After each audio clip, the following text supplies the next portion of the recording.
Welcome to Sara Gonzales Unfiltered. Welcome back. There obviously is no shortage of things to talk about, and I thought that it would just be things that I may have missed with the time that I took off last week. But no, it's like drinking from a fire hose since this weekend. So I want to start by talking about this whole Epstein situation and the flip-flops and the mental gymnastics and apparently the client list that never was. Because last night we got word that the Trump DOJ and the FBI, of course, under the direction of Kash Patel, Dan Bongino, both of them ultimately reporting to Pam Bondi, released a memo saying that Jeffrey Epstein definitely died by suicide. And by the way, didn't have a client list. There's no client list. There's no little black book like we heard about for multiple years upon end. No, there just wasn't one, which, I mean, I would say is basically total bullshit right off the bat, because we have heard from both Pam Bondi and Kash Patel saying very publicly that they saw the list. I mean, you put that in quotes, all right? Because that's what they said. So let me go through the memo, and then we can just take a little walk through memory lane to figure out how in the hell we got to where we are right now. So from the memo, they said, as part of our commitment to transparency, the DOJ and FBI have conducted an exhaustive review of investigative holdings relating to Jeffrey Epstein. The files relating to Epstein include a large volume of images of Epstein, images and videos of victims who are either minors or appear to be minors, and over 10,000 downloaded videos and images of illegal child essay material and other pornography. This systematic review revealed no incriminating client list. Well, I guess there's no one in any of those 10,000 downloaded videos as well. It's just Jeffrey Epstein. I guess he's just like Hunter Biden, only takes videos of himself. Nobody else. Nothing to see here. All right. There was also no credible evidence found that Epstein blackmailed prominent individuals as part of his actions, says the memo. We did not uncover evidence that could predicate an investigation against uncharged third parties. One of our highest priorities is combating child exploitation and bringing justice to victims. Perpetuating unfounded theories about Epstein serves neither of those ends. That's so weird, you guys, because I mean, the two head honchos at the FBI, both in the FBI's words now, perpetuated, quote, unfounded theories about Jeffrey Epstein, and they were elevated to the positions of being in charge at the FBI. So it seems a little weird now that they would somehow scapegoat you and tell you that you're the baddie for perpetuating unfounded theories. They said, to that end, while we have labored to provide the public with the maximum information regarding Epstein and ensured examination of any evidence in the government's possession, it is the determination of the DOJ and FBI that no further disclosure would be appropriate or warranted. Really? That is so crazy how quickly you guys start singing a different tune now that you're in charge and are responsible for releasing and doing what you said you were going to do to all of us who decided to vote for this administration. I want to remind you guys as we go through this, make sure that you are subscribed to our YouTube channel, Sara Gonzales Unfiltered. Go ahead and hit the like button, smash the like button, or you can gently tap it. We all appreciate a gentle tapping from time to time. And comment, it'll help us in the algorithm, which we all know, although we are recently remonetized, it is still stacked against us here with the benevolent overlords at YouTube. So I want to go through some of the, let's go through some of the timeline here. Okay. Because there are a couple different timelines going on. The first one is, of course, Jeffrey Epstein's suicide. Obvious suicide, according to the DOJ and FBI now.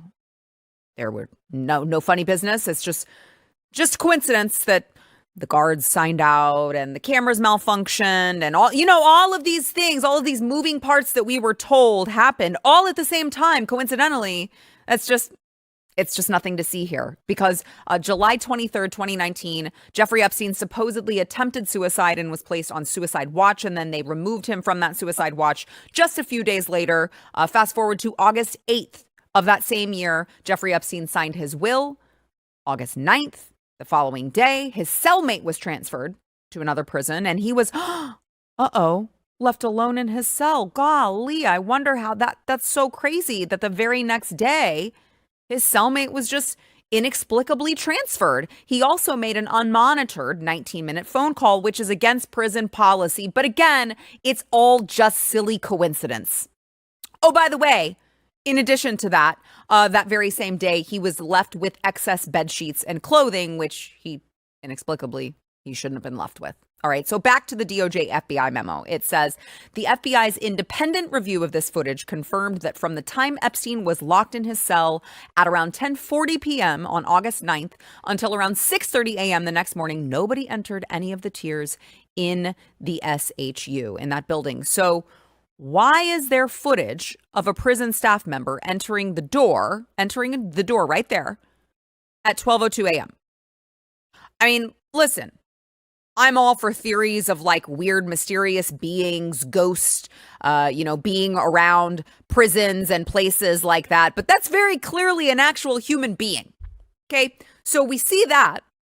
And then I'm wondering, well, how can you possibly be sure that no one entered when A, I just saw a person enter the door, and B, we have a whole minute that is missing between 11:59 and 12 a.m.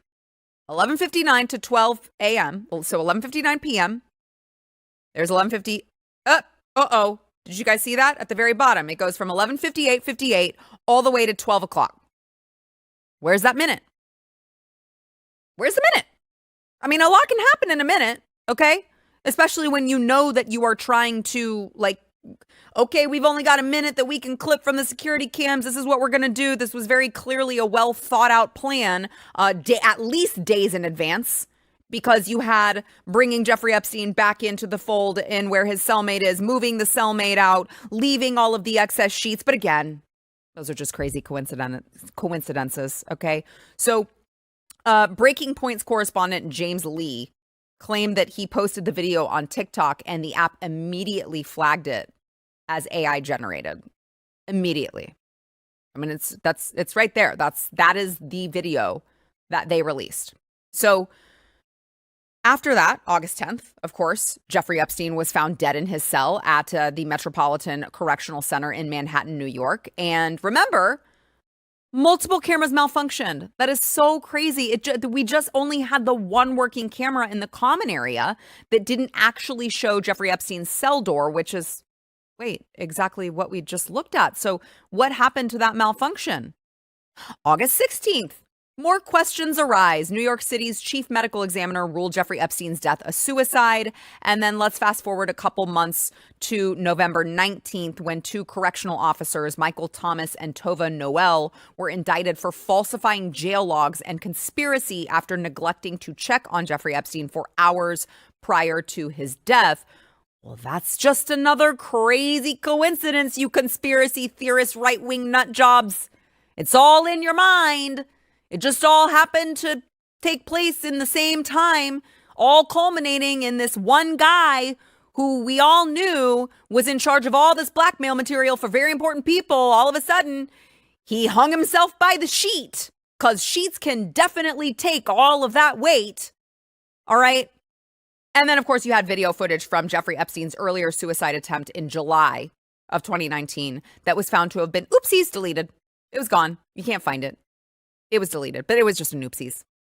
Then, of course, you have another interesting circumstance in this. July 2nd, 2020, Ghislaine Maxwell arrested and indicted on multiple sex trafficking charges. Huh.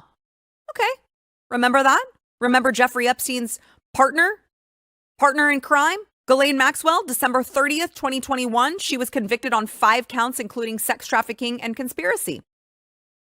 June 28th, 2022, sentenced to 20 years in prison on 5 federal charges, including sex trafficking of a minor, conspiracy to commit sex trafficking of minors, conspiracy to entice minors to travel to engage in illegal sex acts, enticement of a minor to travel to engage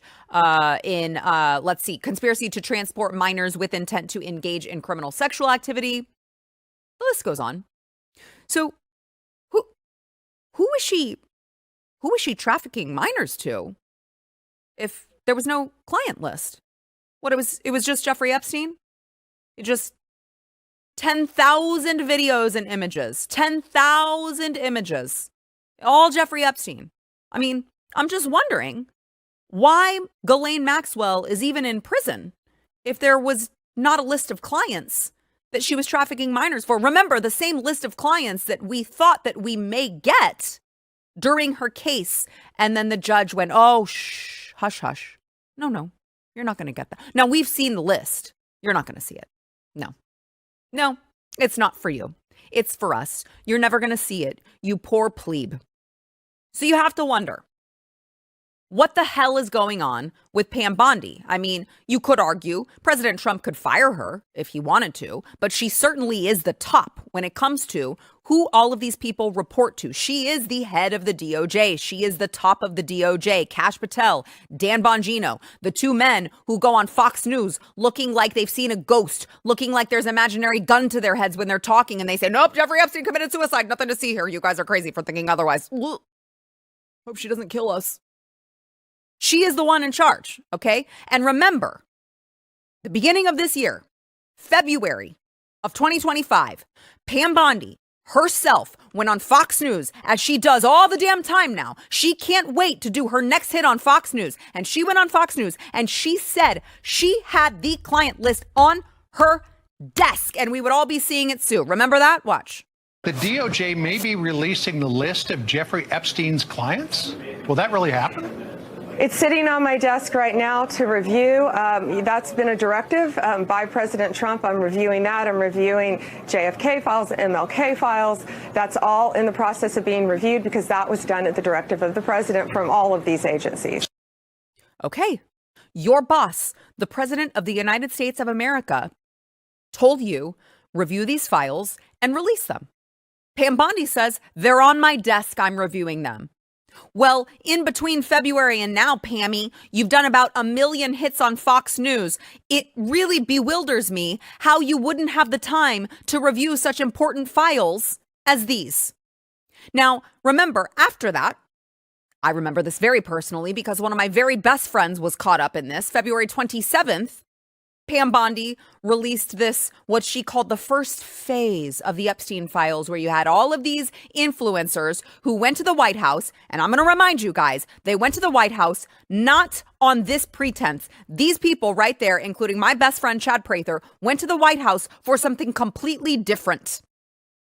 And Pam Bondi came and shoved binders in all of their hands that said the Epstein files, and they all rushed them outside in front of a bunch of cameras where they had no idea what was in the binders. They had no idea what was going on. There were a bunch of cameras taking their pictures, and they held up a binder that said the Epstein files, thinking that they actually had something in them. There was nothing in them, and these influencers had no idea that they were being set up. Isn't that strange? Isn't that strange to do to your own people? Why would she have given them those? That's not what they came there for. They came there for the first administration meeting. They were going to ask questions, be a part of it, observe. All of a sudden, they're being given the Epstein files that weren't. Why is that, Pam? Then you have April 2025. Pam Bondi claims that there are tens of thousands of videos. Once again, several months later, after she's told to review the files on her desk, she says there are tens of thousands of videos involving minors. Now, all of a sudden, nothing to say. Then let's move over to Dan Bongino, who I really, really love. I love Dan Bongino. I'm a big fan of Dan Bongino. I don't know what the hell is going on at the FBI. Okay, May 1st, 2023, Dan Bongino's like, yeah, Epstein was murdered. We all know it. June 2025, all of a sudden, Dan Bongino's being held hostage. And he said, nope, nothing to see here. He totally committed suicide. Watch. Listen, that Jeffrey Epstein story is a big deal. Please do not let that story go. Keep your eye on this. Catherine Rumler, we need to keep the heat on this case, folks. There are a lot of people who are knee deep in the Washington swamp who are not telling you the truth about serious allegations out there that Epstein may have had video and audio of people out there doing things they shouldn't have been doing. And you should be asking yourself the question, how is it that all these people, the CIA director, the Obama fixer, Bill Clinton, all intersected paths with Jeffrey Epstein? Jeffrey Epstein isn't with us anymore, and nobody seems to want to talk about it outside of a few entrepreneurial media outlets saying, hey, this is a big deal. He killed himself. You want me to get, I've seen the whole file. He killed himself. What a strange turn of events. What a completely different energy. Then let's move to Kash Patel. As I said earlier, those of you who are big fans of The Blaze may recall back in December of 2023 when Kash Patel was doing an interview with our very own Glenn Beck over there right outside these studio doors in Glenn's office. And he not only admitted the existence of the black book, said that he had seen it. He said on day one, if I am put in charge of the FBI, I will release that black book. Watch. So who has Jeffrey Epstein's black book? Black book. FBI. But who? So confident. That is, I mean, there's... that's under direct control of the director of the FBI. Just like the manifesto from the Nashville school shooting of the Catholic school. We still haven't seen that, right? Mm-hmm. It's not the Nashville police or PD saying we don't want this out. The FBI airmailed into that operation and said this is not getting out. Because they do that because this is another government gangster operation. All these local law enforcement communities get funding from the DOJ and FBI for local programs. He wrote the book, and Government if you don't Gangsters. You're not getting your $1 million for this, and you're not getting and that's a lot of money to these local districts. That's how they play the game. That's why you don't have a black book. Or the manifesto. But the black book is not just sitting. I mean, that's Hoover power times 10. And to me, that's a thing I think President Trump should run on. On day one, roll out the black book. It's so weird because President Trump ran and we voted for him. And then he put you in charge, Kash. And you've had the ability to release the black book. And we haven't seen it. I mean, unless your boss, Pam Bondi, has something to say about that, blink twice if the answer is yes. Because not only did he say that, December of 2023, he talked with Benny Johnson about, once again, releasing the Epstein list, the little black book, all of these people's names. We need to know who they are, and there need to be repercussions. Here is Kash Patel with Benny Johnson. Why is the FBI protecting the greatest pederast, the largest scale pederast in human history? Simple, because of who's on that list. You don't think that Bill Gates is lobbying Congress night and day to prevent the disclosure of that list? And why is it that the Senate, and good for Senator Blackburn to try to get it out, but then Dick Durbin comes over the top and says, no, we're not going to release the names. I don't care about the list itself, but if release the names, right? What the hell are the House Republicans doing? They have the majority. You can't get the list? You're going to accept Dick Durbin's word or whoever that guy is as to who is on that list and who isn't, and that it can and can't be released? Put on your big boy pants and let us know who the pedophiles are. We have an election coming up, and we need to adjudicate this matter at the polls. God knows the FBI and DOJ aren't going to do anything. But how are you going to reward the FBI with a new headquarters building after their illegal surveillance on Donald Trump continues with a reauthorization of FISA, and we can't even get basic documents out? This is why America hates Congress. And this is why I'm tired of the Republican majority saying they're going to get the job done and failing. I mean, if only the Kash Patel of today could hear the Kash Patel of yesterday. I wonder what he would think. Because the FBI and the DOJ claim that there's now no client list. Okay? Now we're just supposed to take their word for it that there were no clients caught on tape in the tens of thousands of images and videos that they already admitted that they have, because now it's not going to be made available to the public. It's so strange. Dan Bongino, Kash Patel, all very, very certain that there is a black book that should be released, that Jeffrey Epstein, of course, didn't kill himself, that all of these crazy coincidences are not coincidences at all. And now all of a sudden, they are. And of course, they continue to say this despite Virginia Giuffre testifying that Jeffrey Epstein and Ghislaine Maxwell did have clients who abused her specifically, including Prince Andrew, including Jean-Luc Brunel, and others. So what are we to make of this? What are we to make of the fact that Kash Patel, Pam Bondi, and this Trump administration now all of a sudden doesn't want to be transparent with us about something that they claimed they were going to definitely release? It was on Pam Bondi's desk, and we would be getting the answers. We would be getting the names. All they were doing was making sure that they were retracting any victim's personal information. And of course, we shouldn't have the victim's information. But this isn't that. And now we need answers. And I don't care what administration it is. God bless President Trump. I proudly have my goodness, he's over there behind me. Okay.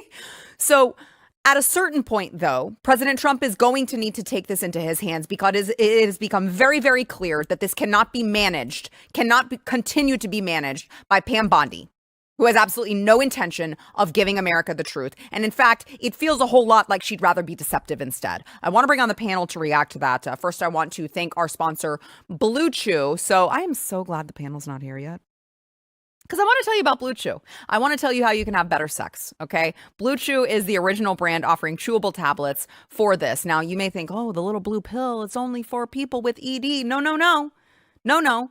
These tablets help men achieve stronger, harder, and this really does say this, longer lasting erections. The E word. Oh, yeah. The E word that President Trump didn't want to say. It was going to get him in trouble. I'll say it all day long, because listen, you could be vanilla, or you could just be ready when she needs it. Get your first month of Blue Chew for free. They are made in the USA, these tablets, prepared and shipped directly to your door. You don't have to worry about them being from China, okay? It's all done online. No embarrassing doctor's office visits, awkward conversations at the pharmacy. Just don't view it as just for ED. Just be like, maybe we just want to have a good time. Maybe we want to spice things up. Surprise your wife with it. All right. BlueChew.com. Consult with one of their licensed medical providers, and you'll receive your prescription within days. And your first month is going to be for free if you use promo code Sarah at checkout. You're going to pay $5 for shipping. That is it. Have fun. Okay. I'm just saying. You're going to thank me later. BlueChew.com. Okay. And promo code Sarah.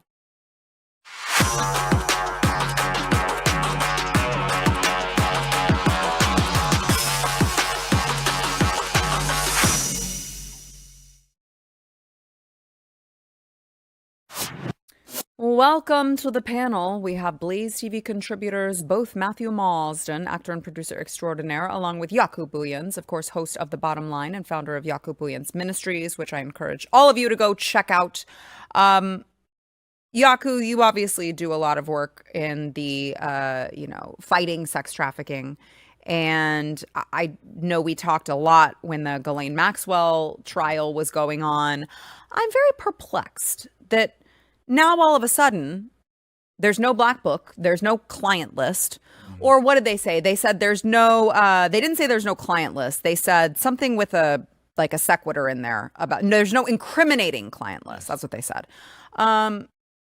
It's weird. Like, why is Ghislaine Maxwell even in prison? Yeah, look, on the heels of Diddy, and I did so many interviews the last 72 hours on the Sean Combs thing. Let me just tell you, the Diddy case was thrown. No question, because if you look at how the case was built, this is not how you built a sex trafficking case to actually get the charges of sex trafficking. The RICO charges, it wasn't an overcharge. It was right. It should have been RICO. It is racketeering.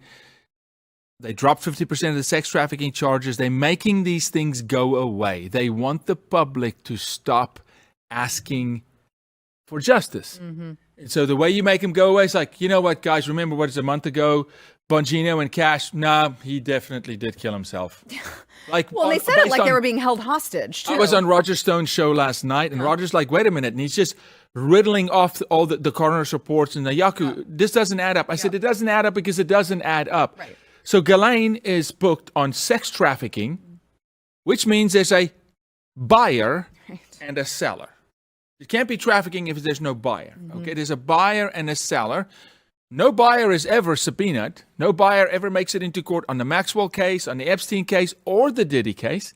It's always one survivor. You know, my sister Ilanka's story is in the music business. You know, we know this industry. One survivor, parade her out there, let the defense take cheap shots. Why don't you just get Comey's daughter to run the case, right? You throw the case, her life is destroyed. And oh, by the way, all the evidence we had to arrest Epstein on sex trafficking of minors. Guess what? It's not real evidence. Not real evidence. But Ghislaine is arrested on sex trafficking, but there's no buyers. There are no Johns, is what we say in the industry. You just got to believe us now. Absolute nonsense. I'm calling on Bondi and Patel and say, grow a pair. I don't care who's making you make this go away. Okay? We're not talking about sex trafficking for 4 or 5 months. Decades of exploitation. Decades on Diddy, decades on Epstein. We had this guy in 2007. Okay, now all of a sudden there's nothing. Yeah, there's nothing. It doesn't mean anything that Bill Clinton is in a blue dress and red shoes in his foyer. Right? It doesn't mean anything that that's the Red Shoe Brigade. That there's many world leaders in these red shoes. Nothing to see here, guys. 4,000 hours of footage or whatever it is. Tens of thousands of images. Of CSAM. So wait, nothing is incriminating, but there's CSAM, child sexual abuse material. Right. Felonies, incriminating. No. This is now a nuisance because we cannot deliver the victory to you that we told you we would deliver. Now we need to make this go away. Yeah. And I can tell you, I mean, obviously with not absolute certainty because I haven't seen the damn list, but I can tell you with, I'd say 99% certainty that the person who is telling them to stop is not Donald Trump, because Donald Trump was the one who they've said multiple times has ordered them to go through these files and release them. So all of these people who are like, oh, Donald Trump must be on the list. Well, no, they're acting completely disregarding what his orders were in the first place, because I just played Pam Bondi, the last segment I played Pam Bondi going on Fox News, as she so often does, and saying, President Trump has instructed us to do this. President Trump has instructed us to go through I've got the files on my desk. I will be reviewing them. And then there were the files that weren't. I feel like we're forever saying, the canaries in the coal mine on this table. Because we sat here and when he appointed Pam Bondi, every single person around this table said we had an issue with her. Yeah. Every single one. Now, I'll say this. I had very high hopes for Kash Patel and perhaps even more high hopes for Dan Bongino, because Dan walked away from a very lucrative career. How none of them have resigned over this is beyond me. Because I know that you would, and I know that you would, because we're not stupid. We are not stupid. There is no way on God's green earth that there is not as you said, Jaco, buyers. If you've got someone in jail, then there has to be a victim. And if there's a victim, there is a perpetrator. 100%. So there's you cannot. I'll tell you this. If I was Ghislaine Maxwell's lawyer, what would you be doing right now, Jaco? You'd be going, yep. I'm filing. I want her out. This is a miscarriage of justice. Watch. It's going to happen. It will happen, because anyone worth their salt would do that. This is absolutely disgusting. I'll tell you this is the first L, in my opinion, for the president. Mm-hmm. And it is because he appointed her. It was a bad move at the beginning. He should have gone with Ken Paxton. Mm-hmm. Let me tell you this. If Ken Paxton was the AG, he would have either resigned, because if they were blocking him, or he was told in any way, shape or form that he couldn't pursue it, or we'd be seeing charges right now. No, Ken goes down with his knuckles bleeding. Oh, yeah. Ken goes down even if his own name is 10 foot under the mud, railroaded by his own party, keeps his head up with guys like Mitch Little. Yep. You had a Paxton Little combo? Oh, my God. Buddy. Mm-hmm. Let me tell you. Now, I do think Patel was led into a bandsaw. Kash Patel can only do so much. He has a boss he answers to, right? And I said this when they hired Pam Bondi and Kash Patel, I said, please, for the love of life, use your brain. Do you really think the Biden administration is going to leave you a morsel of information in Epstein files after they ran the White House for 4 years? Going to leave you a morsel to come prosecute their friends in Hollywood? And they've got 2 months to clear everything up. Are you kidding me? When the writing was on the wall that he was not going to win, it was like burn it to the ground. Mm-hmm. It was Hillary with hammers and acid, and they're not going to leave you anything. But the American people will promise, we're bringing you the Epstein list. We're telling you who killed JFK. That's the problem. That's the problem. Yep. Over promise. We're going to deport 11 million people. Please stop saying that, because you cannot deport 11 million people in 4 years. You have to deport 28,000 a day. Somebody's going to be disappointed. Somebody's not going to be able to say, hey, we delivered.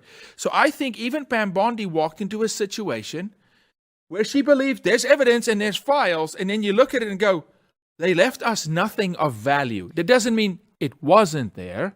The guy was prosecuted on it. So why hasn't she said it though? And I would just add to that. I know we got to take a break in a second here, but I would just add to that as well. Why then? Because I can't make any sense of the binders that they handed to all of the influencers, including our friend Chad Prather. That was okay, because they were not there. I'm going to say this again. I said this last segment. They were not there for that reason. She interrupted their meeting, brought them all these binders that said the Epstein files, and pushed them out to the wolves who took pictures of them. It's catastrophic. So to me, to me, I'm like, I can't see anything other than intentionally trying to, like, that's a level of incompetence that, I mean, you definitely should be fired if you're so incompetent that you would do that knowing that there's nothing that you're actually going to show people. Sarah, these cases are so sensitive. We're making something now that I believe we're going to release on your show next week. We're proposing a real solution for this diabolical system. We've been working on it for 2 years to actually prosecute pedophiles. Pedophiles cannot walk around with your children. Maxwell's going to walk. Diddy's going to record an album in 24 months from now, and they're going to make him the martyr, and he's going to sell millions of copies. The resurrection of Diddy. I mean, what it's going to be. This is insane. Dude. Okay, so we have to stop this. This is not how you deal with these crimes when there's real people's lives. You don't leak it to social media influencers, albeit our friend Chad. Even Chad texted me that day and they go, bro, this is weird. Yeah, they didn't ask for it. You're not here, Jaco. I go, nobody from the anti-trafficking industry was there. It's a bunch of social influencers. Go tell them you got the Epstein files. Yeah. What? Yeah. There are... This is amateur hour. Yes, by the way, let me just say this. They're also the those influencers that were there were the ones that helped put Donald Trump into the White House. Yes. Right? That was completely unfair. It seemed intentionally to them. That's what I'm saying. Back it up. Like, what's in the files? Exactly. I don't There's have nothing there. To tell you. Exactly. And even to this day, they are still being given a hard time about that. All the time. Like, I didn't ask for any of this. All right, we got to take a quick break. We will be back with more. First, I want to thank our sponsor, MD Hearing. So if you are losing your hearing and you're happy about it because you're like, I don't hear my spouse nagging me, then just disregard this, okay? But if you are losing your hearing and you think, gosh, I wish that I could hear things better than I do right now, might I suggest that you go check out the folks over at MD Hearing. First of all, when I heard how much regular hearing aids cost, I was like, that is insane. I mean, you're talking thousands of dollars just so you can put something in your ear so that you can hear people talking to you. Not with MD Hearing. They've got a Neo model that fits right inside your ear. Nobody's going to know. The technology is great. Nobody's going to know that it's there. They've got the Neo XS as well. That's their tiniest model yet. So it's not this weird thing that you're going to have stigma with. And right now you can get a pair of digital hearing aids for $297. This is doctor design, built by an ENT surgeon, and they've sold over 2 million units. They've got a 45-day risk-free trial, money-back guarantee. There's no reason not to try them. You can go to MD Hearing, shopmdhearing.com, use promo code Sarah, and you can get a free charging case with that pair of hearing aids. Free extra charging case, $100 value, just for listeners of this program. Shopmdhearing.com, promo code Sarah.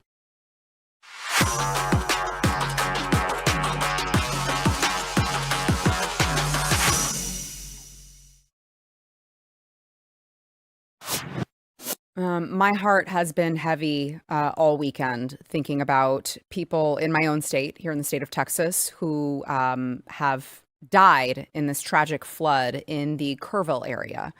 This is outside of San Antonio. Yeah, those of you who are watching, it's just, I mean, I can't even imagine. This is during the day. There are residents who say that they had no warning. The mayor has come out and said, we didn't have a warning. I didn't receive a warning about the torrential rainfall that would result in this catastrophic flooding. There were children's summer camps with just devastating death toll numbers. It is tragic and heartbreaking. And I want to go through kind of how this could happen. We now have a death toll as of the time of this taping of, I believe, 82. There are over 40 people still missing, although the local law enforcement in the area says it actually could be far more than that because there were so many people who were in town for 4th of July who weren't necessarily residents and you wouldn't necessarily account for because you didn't know that they were there, but they were there. And I want to bring on my friend, Congressman Chip Roy. Congressman, thank you for being here. I know your heart is heavy as well, dealing with all of this. What can you tell us about how in the world this happened? Yeah, Sarah, thanks for having me on. Obviously, I know you care about it enormously. I mean, you live near one of the areas where there's significant, water and the rivers that go through Comal County. What we've seen up there in Hunt, I've spent about 72 hours up there. I'm now back in Hayes County where I live. I plan to go back out to Kerr at some point. You want to get yourself out of the way. But, I spent a lot of time with the law enforcement driving the roads, went up to Hunt, up by Camp Mystic, up past that. And it's just devastation. Look, you asked the question, like, how did it happen? I've been focused, and I get that question. Sure. I've been focused so much on the families, on figuring out how to help law enforcement, figuring out how to help, with the rescue missions and then the recovery missions, meeting with family members the night before last who had lost their children or who hadn't found them yet. Some of the toughest conversations I've been a part of. And God bless the local sheriff. God bless the city manager, the people that have been neck deep in this, working hard.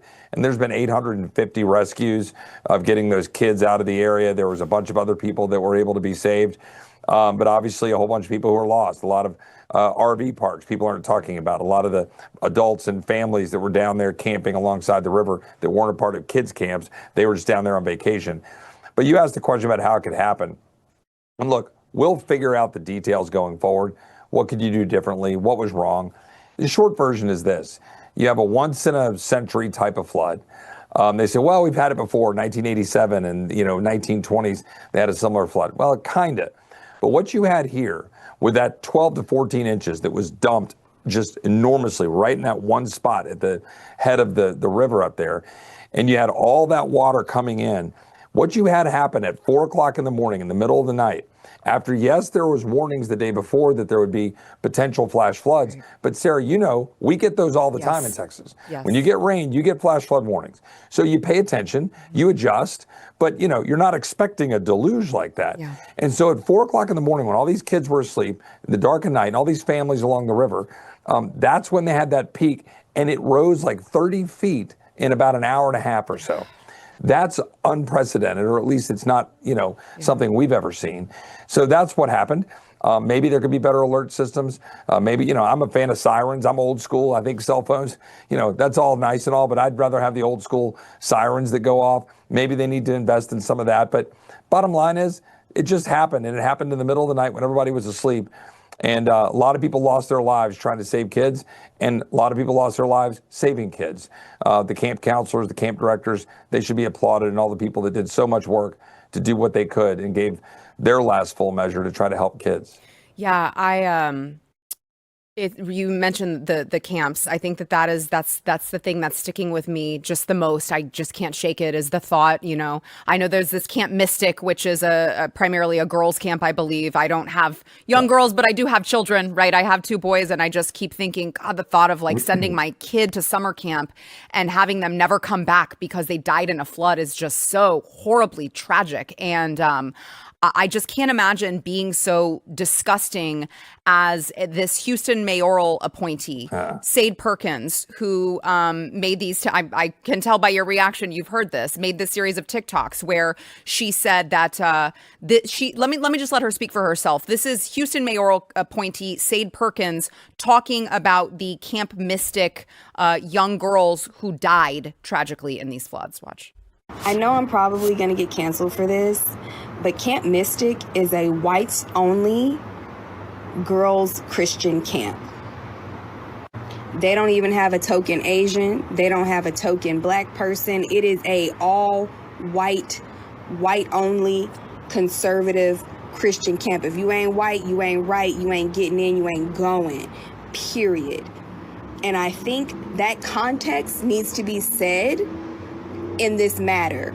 You best believe, especially in today's political climate, if this were a group of Hispanic girls, especially with them being in East Texas, it should be most likely Hispanic. If this were a group of Hispanic girls out there, this would not be getting this type of coverage that they're getting. No one would give a and all these white people, the parents of these little girls, would be saying things like they need to be deported, they shouldn't have been here in the first place, and yada, yada, yada.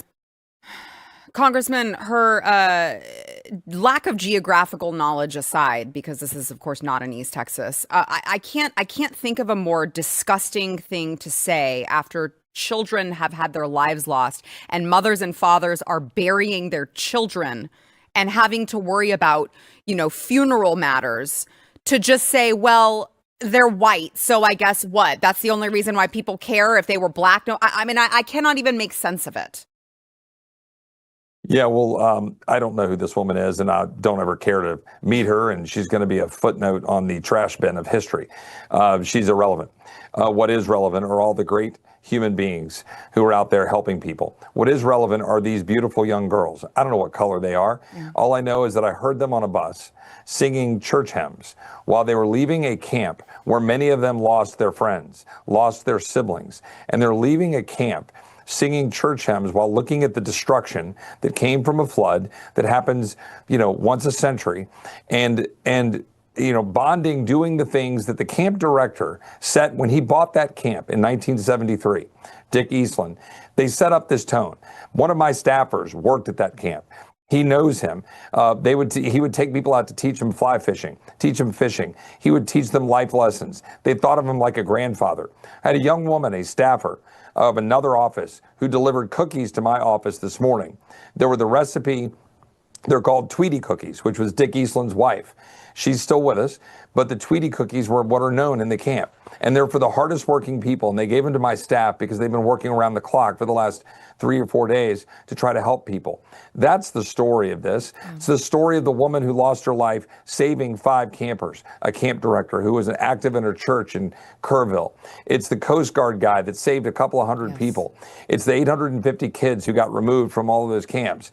I don't care who this woman is. This is a woman stuck in some weird DEI culture that's about destroying and breaking us down.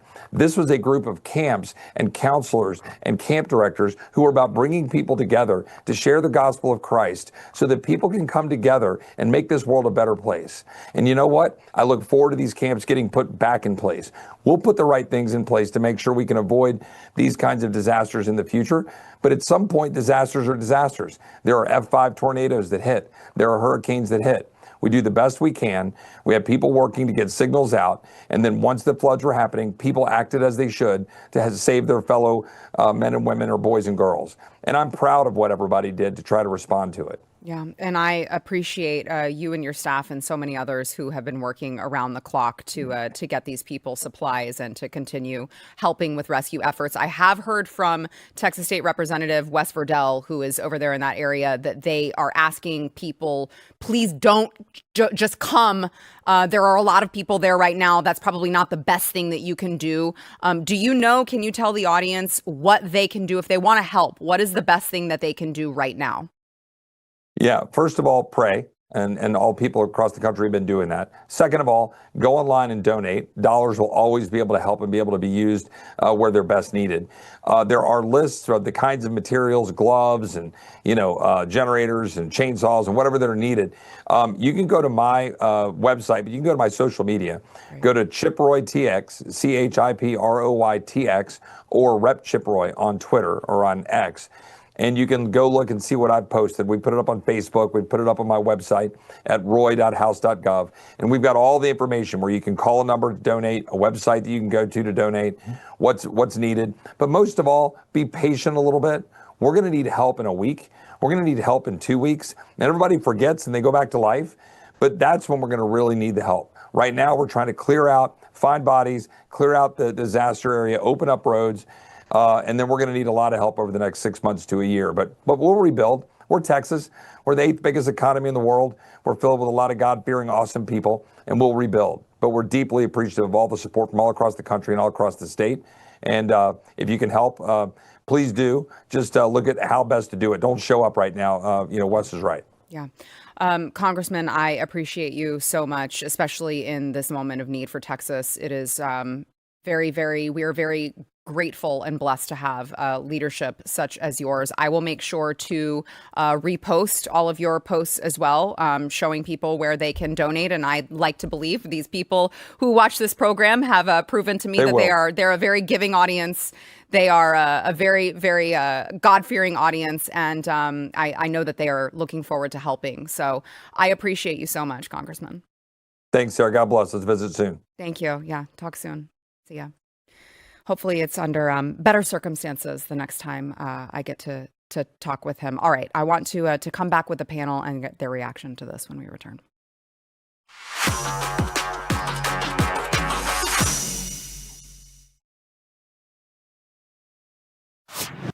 All right, I got the panel back for these last couple minutes here. Now, I think it's interesting with this flood situation, which, I mean, again, like it's my heart is shattered at the devastation and the lives lost. I want to get to the bottom of what is happening here. I want to get to the bottom of what is happening with the wildfires. I want to get to the bottom of whatever happened in Hawaii, because there are a lot of weather events that happened that I just want answers for. And at least we know in part, I'd like to at least look into the fact that Texas.gov has a whole webpage dedicated to weather modification and control. They use silver iodide for cloud seeding. They have rain enhancement projects. And the place where this flood occurred was in an area between an overlapping West Texas red and South Texas green over there in the map that you can see right there. So I'm trying to walk the line of being, I want to be respectful of the victims because I don't want to lose sight of the fact that they need help and they need help right now. And I want you guys to go donate what you can. Yes. But I also want to, I want answers to this. We could also say support Mercury One. Glenn Beck throws everything he's got into this, and Mercury One does an amazing job. And Suzanne Grisham and JP, they're down there and they're helping. I will say this. We need to look into Palantir. We need to look into cloud seeding. We need to look at what Peter Thiel and Palantir is doing. And look, we have to vet this. Allegedly, they were cloud seeding in that area. With the Texas government prior week. The CEO said that they had a 20-minute cloud seeding mission on July 2nd over that exact area that was the flood zone. But he said the amount of silver iodide that they used was not sufficient to cause the torrential rains that happened on July 4th. Why is it even legal to jack around with our climate? You know, in what you're doing, this is Texas for crying out loud. Austin needs to get its act together, to be honest. You know what? Look, it's the same as when they said, you know, that a virus came from Wuhan, where the Wuhan, what was it, Institute for Virology was there. Yeah. Like, if you're going to cloud seed in one area and it's like they treat us like idiots, there's a flood in that area, then just maybe there's a possibility that it messed with the climate. Just maybe. I don't know. Yeah. Well, I got to tell you guys, I got a question not that long ago that was like, would you like to have this company called Rainmaker be your sponsor? And I was like, no, I wouldn't. I don't like cloud seeding. I want no part of it. Here's the reason why. Thank you guys for being here.